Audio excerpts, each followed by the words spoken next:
Bienvenido, bienvenida a este nuevo vídeo en directo que estamos haciendo sobre líderes digitales. Y la pregunta es clara desde el principio. Oye, ¿te consideras un líder digital? Y es que ahora todo el mundo quiere liderar equipos en remoto. Esa confianza que no se trabajó durante muchos años, ahora pretendemos que se erija así, como de la nada, como si no tuviéramos que hacer nada, solo que tener un ordenador o computadora entre nosotros y todo el mundo va a obedecer.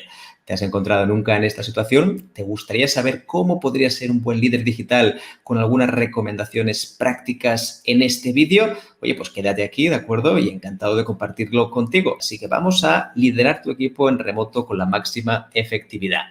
Ahora veremos el índice de esta presentación. El primer punto, hablaremos de teletrabajo y liderazgo. El segundo punto de liderazgo digital y sobre todo qué implica todo esto. Y el último punto, ya lo sabes, siempre me gusta terminar con algunas reflexiones para el futuro.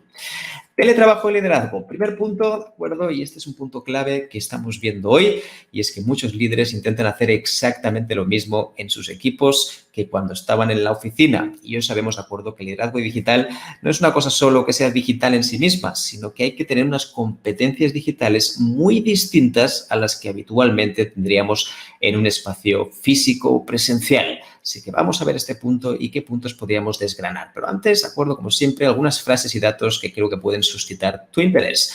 El primero, de acuerdo, y este es básico, la distancia no es que genere desconfianza. La confianza, de acuerdo, ya venía de serie, ya venía antes. Lo digo porque en general, muchísimas veces pasa, pensamos que el hecho de estar a distancia significa mayor desconfianza. Si tú tienes confianza con alguien, sea con quien sea, con tu equipo, tu colaborador, tu esposo, tus hijos, al final no necesitas tenerlos cerca. Tenerlos cerca al final no implica que vayan a tener más confianza en ti. Si la situación está rota, la relación no funciona, pues da igual realmente que estés cerca o que estés a 2 millones de kilómetros. Teniendo en cuenta esto, así que no tiene nada que ver el hecho de que los colaboradores estén lejos de la oficina. Nada que ver con eso. Así que por eso digo que la confianza es una cosa que se construye durante el tiempo. Imprescindible que sea en modo digital o presencial. Eso da igual, realmente no importaría, porque la confianza al final es un elemento totalmente vertebrador entre el mundo físico y el mundo online. Más cositas que quería compartir contigo. Estos son datos de España, del INE, y concretamente sabíamos que antes de la pandemia, alrededor del 4,8% de la población activa estaba trabajando desde casa, es decir, prácticamente nadie. Y fíjate que ya son gente que tradicionalmente durante muchos años ya lo solían hacer, especialmente pues algunas personas que están ligadas a empresas que no es necesario que estén ahí dentro, como por ejemplo muchos programadores, incluso también informáticos, que a veces estaban subcontratados en casa y muchas veces, de acuerdo, no tenían que asistir. Antes, de acuerdo, eran los mal llamados ciudadanos de segunda, es decir, personas que no contaban prácticamente para la empresa. Alguien que estaba en casa ni siquiera te preguntaban cómo estabas. Suponían que estabas por ahí, que de vez en cuando ibas a entregar tu trabajo y normalmente no existía una conexión entre el trabajo y la persona que estaba en casa. Esto cambió radicalmente con la pandemia, nos vimos casi todos forzadamente a trabajar a distancia, algunas personas no, por razones obvias o por el tipo de trabajo, pero sí que nos da una pista de que el porcentaje actual está alrededor del 30-35%. Esto es una auténtica barbaridad. Es muy probable que esto disminuya a medida que toda la situación vaya mejorando, pero nos da una pista de la cantidad de personas de acuerdo que puede ser que les gusten los beneficios y las ventajas de trabajar a distancia. Más allá de esto, decirte que el primer problema principal que hemos encontrado en todos los estudios, encuestas y todo tipo de acuerdo de informes que se han generado es la ausencia de confianza. Muchos jefes, muchos gerentes al final lo que quieren es tener a la gente cerca, no por nada, sino porque no confían en las personas, no porque no quieran tenerlas cerca o porque quieran estar todo el día haciendo reuniones. No, para nada. Si de hecho una de las cosas que se han desquitado más muchos gerentes es no tener que hacer estas reuniones, pero esa ausencia de confianza ha hecho que las personas intenten buscar más comunicación que nunca.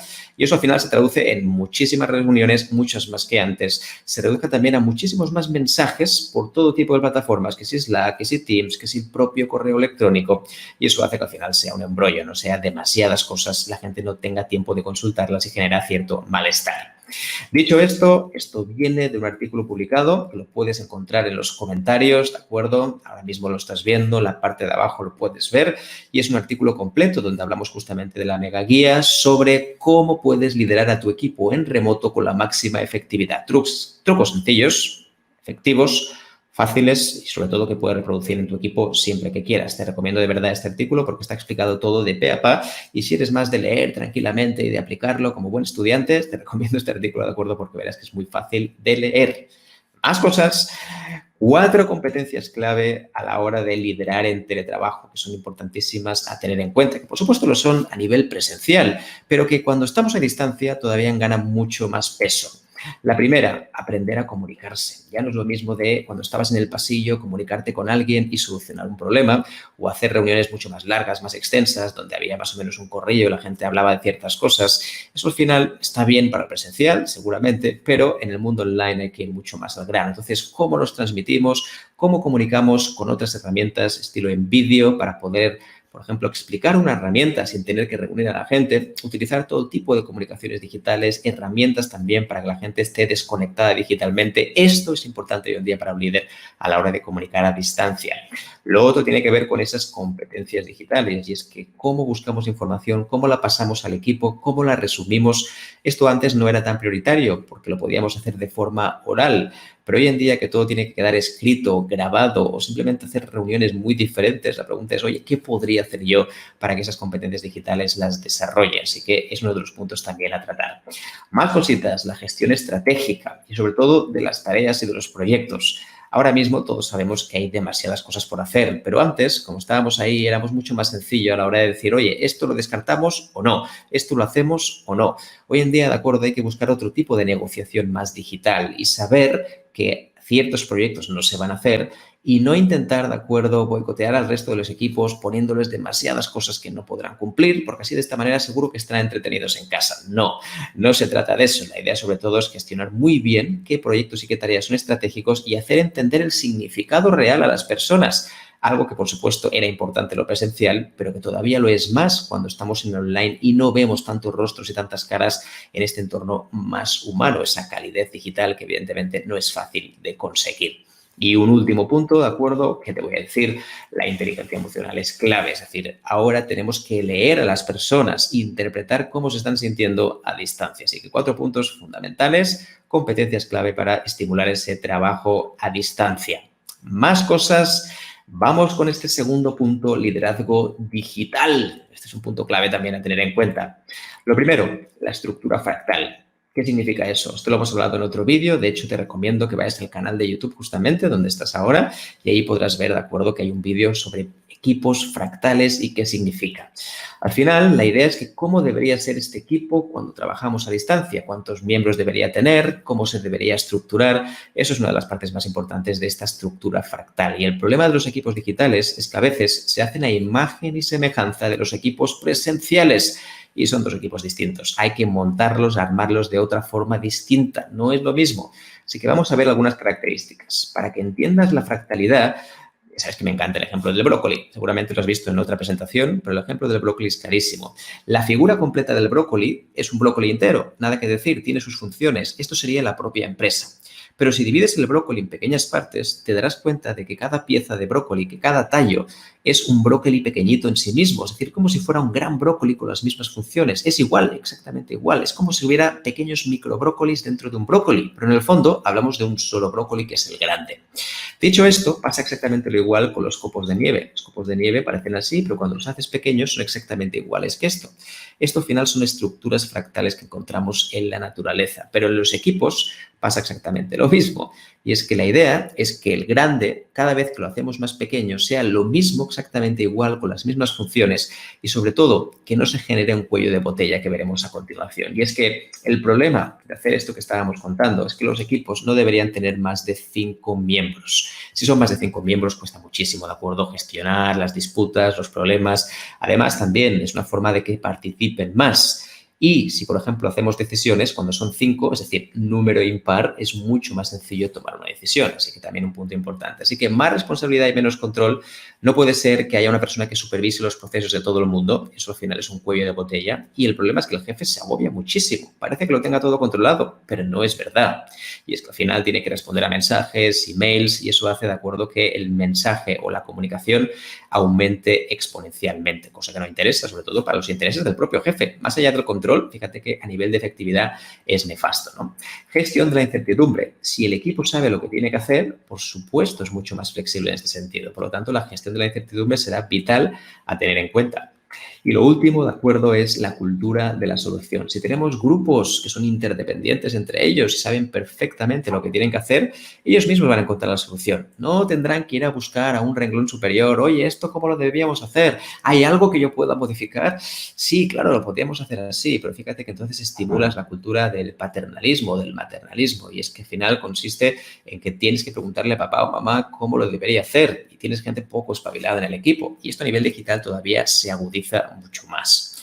Más cosas importantes, de acuerdo. Lo segundo, comunicar la esencia. Y es, ¿dónde quedó esa comunicación de pasillo? Antes lo decíamos medio en broma, y es que antes podría solucionar una comunicación de pasillo en 30 segunditos, simplemente encontrándote con la persona ideal que tenías que hablar de un proyecto concreto. Ahora esto es más complicado porque la comunicación, en la mayoría de los casos, es asíncrona, es decir, que no se produce en el mismo momento de estar haciéndola, sino que es un mensaje y después la otra persona puede contestar en otro momento. Así que lo primero importante a la hora de comunicar son los valores y principios. Eso tiene que tener muy claro porque de esta manera todo el mundo se tiene que comunicar de la misma manera. Sobre todo, enfatizar que la empatía es importante a la hora de hablar los mensajes, agradecer siempre y sobre todo también entender que los mensajes o la comunicación forma parte, digamos, del ADN de la empresa. Si ves que el jefe pasa de la comunicación, que prácticamente no se comunica con nadie, la tendencia es que el resto del equipo lo va a reproducir también. Otro punto fundamental es el tema de los proyectos y tareas. ¿Cómo lo haremos? Es decir, ¿qué herramientas utilizaremos para cada cosa? Cuando haya una actualización de un proyecto, ¿con quién hablaremos? ¿En qué herramienta lo pondremos? Hay un gran problema, un despiporre total con todo esto, las herramientas. La gente utiliza 5 herramientas para decirte lo mismo. Te escriben un mensaje, te llaman, te envían un WhatsApp, un Telegram. Esto es horrible. Al final, a nivel de efectividad, es prácticamente un horror. Más cositas de la comunicación, el tipo de seguimiento que vas a hacer. Tienes que especificarlo previamente. No se trata ahora de que trabajamos en remoto y está todo permitido. Te puedo llamar a cualquier hora para controlar, te puedo decir a ver si es avanzado o no, envíame este informe que ha salido de la nada sin haber explicado absolutamente nada sobre el tema. Es importante que digas qué tipo de seguimiento y de feedback vas a dar a tus colaboradores. Porque si no, al final, el gran problema que tenemos es que, oh sorpresa, no tiene cuenta realmente lo que estamos haciendo. Así que es importante que preguntes, ¿de acuerdo?, qué tipo de seguimiento te gustaría. Y también lo debes hacer en base al incumplimiento de otras personas. Hay gente que suele cumplir casi siempre, en cambio a otros les cuesta horrores, ¿de acuerdo?, poder cumplir. Gestión del cambio, por supuesto, otro punto. ¿Cómo vas a hacer cambios dentro de la empresa?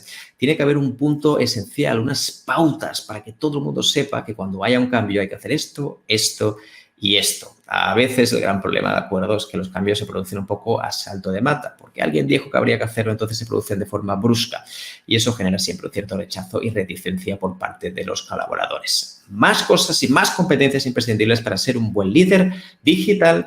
El tercero, ¿de acuerdo?, anticipa los obstáculos y las crisis. Al final, cuando tú empiezas un proyecto digital o empiezas sobre todo algo a distancia, la gente está contenta porque puede más o menos manejarse tu tiempo, manejarse sus tareas, pero lejos de la realidad al final, lo que ocurre es que como todos los proyectos o problemas en general que tenemos en la vida aparecen cuando llevamos un tiempo haciéndolos. Y es que la motivación no es perpetua. Esto lo decía Zig Ziglar. Igual que uno se ducha cada día, la motivación también. Y es que hay que ducharse cada día de motivación, tanto a nivel personal como a nivel de empresa, que esto evidentemente ya no depende tanto de nosotros. Anticipar las crisis, por ejemplo, significa crisis de mediana edad. Y es que cuando uno tiene 40 o 50 años suele haber esta crisis de mediana edad y empieza a hacer locuras, que no siempre es evidentemente generalizable, sino que a veces pasa. También ocurre, de acuerdo, en los proyectos digitales con todo lo que tiene que ver en la gestión digital. Así que algunas cosas a tener en cuenta. El primero, el momentum ideal para empezar algo. Hay que buscar realmente que el estado de ánimo sea bueno, sea correcto en ese momento, que la gente esté entusiasmada por hacer algo, hacer una especie de fiesta de bienvenida para empezar un proyecto en el equipo en remoto. El problema es que si están desperdigados todos y no hay ningún tipo de inicio, de pistoletazo de salida que anime al resto de colaboradores, al final parece como si estuviéramos empezando cualquier otra cosa. y eso a nivel de liderazgo digital pues no influye demasiado a positivo. Mi recomendación, ¿de acuerdo?, es que lo empieces como si fuera una fiesta, como si organizaras algo que fuera como, wow, algo espectacular, porque queremos que la gente esté inmiscuida e involucrada en el proyecto, que logren esa máxima implicación y compromiso en el proyecto. Entonces, busca ese momentum especial, ese momentum que haga que todo el mundo esté reunido para ver qué podríamos hacer, cómo lo podríamos hacer. Eso mejora porque después, cuando vayan baldadas o, por ejemplo, tengas algún problema en el equipo, lo ideal, ¿de acuerdo?, es que puedas hablar con ellos y volver otra vez a ese momento inicial si es necesario. Un segundo punto tiene que ver con generar calidad digital. Calidad digital significa que obviamente hay que preocuparse por las personas, hay que hacer reuniones preparadas de equipo, nada de cafés virtuales, que está bien, los cafés virtuales, por supuesto, están bien, pero al final, como están vacíos de contenido y no hay nada que decir, la gente tiende a no asistir. Organiza actividades de equipo donde haya que prepararse cosas, como por ejemplo, hablar de sus propios inconvenientes e inquietudes dentro de la empresa, a nivel de promoción personal, a nivel también de ascensos, a nivel de negociación, cosas que realmente involucren y preocupen al resto de colaboradores. Y el último punto, claro que sí, hacer un apoyo emocional con el resto de personas. Apoyo emocional significa hacer un seguimiento, un check-in emocional con el equipo para saber realmente qué está ocurriendo. Si no, al final tendremos unos autómatas que están haciendo unas tareas, que está bien, pero no sabremos nada de ellos. Así que importantísima esta parte también a tenerla en cuenta. Más cosas, más competencias sobre el liderazgo digital. La cuarta tiene que ver con la desconexión digital. Y es que tú como líder tienes que intentar en medida de lo posible que tu equipo desconecte digitalmente. Pero no tanto solo para dejarles que tengan espacio para ellos, por supuesto, nada que decir en eso, sino para que rindan más al día siguiente. Las personas que no desconectan digitalmente, a nivel de efectividad, también se les ve afectadas. Por eso, por ejemplo, en mis artículos y en los vídeos de YouTube puedes ver que hablo siempre de la dieta digital. Y esta dieta hay que tomársela en serio, igual que una dieta de verdad. Cuando nosotros queremos estar bien en verano para vernos bien a nivel de figura, lo mismo pasa con la dieta digital. La dieta digital, además de la belleza, en este caso también nos da muchísima efectividad y salud. Así que el respeto digital también es respeto. No solo es respeto digital porque apagamos el correo y ya está. ¿Sí? Así que es un punto importante a tener en cuenta. Más cositas. Desconexión digital, código compartido, ¿de acuerdo?, para desconectar. No enviar correos a ciertas horas, tener un mapa de desconexión claro con el equipo, saber cuándo se pueden enviar correos y cuándo no. A lo mejor establecer que algún tipo de reuniones virtuales ya no se hagan por las tardes, sino solo por las mañanas, es decir, código compartido de cómo lo vamos a hacer. El segundo punto tiene que ver con un curador de proyectos y es que tenemos demasiadas cosas en la cabeza y eso genera que la gente cuando se va a casa esté pensando a ver qué tenía que hacer, mirando ahí el móvil, el celular, ¿de acuerdo?, qué debería hacer. Alguien tiene que cortar por lo sano toda la cantidad de proyectos que se mandan y que finalmente no se cumplen. Este es un rol para mí especialmente importante para el líder digital, que cure los proyectos para las personas, que sepan que están haciendo lo que deberían hacer y que no tengan una lista interminable de proyectos que muchas veces son ideas que alguna vez tuvimos y que nunca se van a llegar a ejecutar. Así que un punto importante. Y el último, dieta digital, como decíamos antes.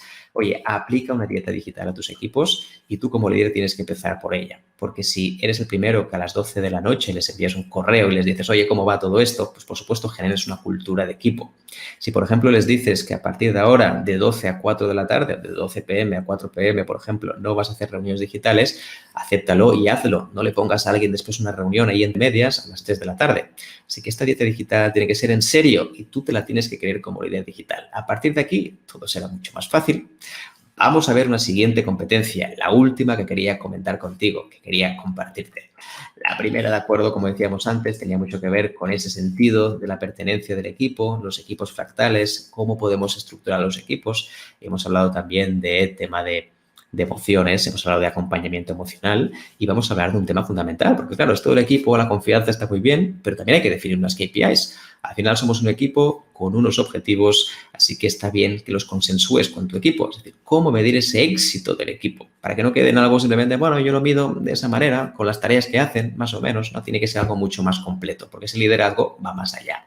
Primer punto, consensuar KPIs. Sí, las KPIs, primero de todo, tienes que entender que el resto del equipo las debe conocer. Está bien que te las manden desde arriba, pero negócialas igualmente. A lo mejor hay demasiadas, a lo mejor hay pocas, a lo mejor no se entienden. Y creo que de esta manera, antes de nada, antes de forzarlas, está bien que las consensúes. Este es el punto número 1. Punto número 2, KPIs segmentados, ¿de acuerdo? Es decir, al final hay que segmentarlos en cada uno de tus departamentos, del líder que tú seas, del equipo. No todo el mundo va a hacer lo mismo de la empresa. Al final hay que intentar segmentarlo y hacer cosas específicas. A no todo el mundo tiene sentido medirle la rotación. A lo mejor no todo el mundo tiene sentido mirar la participación, si es un equipo que solo se dedica a participar. Entonces, hay que mirar qué cosas queremos medir realmente. Y un último punto, obviamente, siempre que puedas, minimiza el número de KPIs, de indicadores. No hace falta medir 50 millones de cosas. A veces queremos medirlo todo como si fuera todo KPI, pero la mayoría de KPIs, ¿de acuerdo?, no son indicadores, ¿sí? ¿De acuerdo? Al final son indicadores que no son tan importantes. Entonces, hay que pensar bien si los indicadores valen la pena o no. Por lo tanto, minimízalos por los mínimos posibles y a medida que vas avanzando, pues por supuesto, ya verás otra manera de hacerlo o de incrementarlo. ¿Cómo lo ves? ¿Estás de acuerdo con estos 5 puntos, 5 habilidades de un líder digital? ¿Te han gustado? ¿Te han parecido interesantes? Pues coméntamelo en el chat también para saber un poquito más sobre ti y sobre lo que piensas en este sentido. Y por último, como decía al principio, siempre me gusta terminar con algunas reflexiones finales y estas reflexiones consisten en lo siguiente. 3 cositas muy sencillas, claves de liderazgo digital, al menos para mí, 3 cosas que yo creo que deberías llevarte sí o sí si no las estás aplicando ya. La primera es que control versus confianza. ¿En qué te quedas? Todo el mundo te dirá que prefiere la confianza. Yo no conozco ningún líder digital que diga, no, hay que controlarlos todo, la confianza no existe. Bueno, siempre hay alguno, un porcentaje, pero en general no. Entonces, ¿qué falla ahí? Es que muchas veces no nos lo creemos. Decimos que sí, que la confianza es importante, pero al final tendemos a controlar a las personas. Y yo te diría que, en principio, lo que tienes que hacer es que tú, como líder, tienes que conseguir retos estimulantes, proyectos que la gente tenga ganas de hacer. De esta manera es mucho más fácil que la gente quiera conseguir más. Incluso va a estar un tiempo más si necesita, puede estar unas horas más contigo si hace falta, no tendrá ningún problema porque le estimula lo que hace. Así que tu rol como jefe realmente es más este, no al revés. Así que ser líder digital no tiene tanto que ver en controlar de forma tecnológica. A veces veo gente que hace muchos temas de People Analytics y lo único que quiere, de acuerdo, es controlar todavía más a la gente, cuando realmente no ha entendido nada. People Analytics al final no deja de ser tendencias humanas, comportamientos humanos y cómo los podemos predecir en el futuro. Pero no se trata tampoco de medirles todo, incluso cuántas veces respiran durante el día. No tiene mucho sentido, ¿verdad? Segundo punto, retos graduales. Los retos graduales, de acuerdo, tiene que ver en que tienen que ser cosas que no hay que empezar muy fuerte y muy animado con un tema. Así que retos graduales tienen que ser para todos los equipos porque sean importantes. Y por último, como decía antes, métricas flexibles. ¿Qué significa eso? Que tienen que ser cosas fáciles, ¿de acuerdo? Que la gente vea que son medibles y fáciles de traquear, de registrar y de esta manera, ¿de acuerdo? Verás que el equipo tiene ganas de empujar hacia la misma dirección. Oye, ¿qué tal? ¿Cómo has visto esta presentación? Me encantará saber también tus comentarios, déjamelo aquí abajo. ¿Cómo debería ser un buen líder digital para ti? ¿Te gustaría que hablamos de algún punto específico que acabamos de ver? ¿Alguna cosa que te gustaría saber? Házmelo saber, de verdad, me encantará que tengas mucho más sobre ti, sobre este tema y cómo ser un buen líder digital. Te mando un abrazo fuertísimo, cuídate mucho y nos vemos en el próximo live. Hasta pronto. Chao, chao, chao.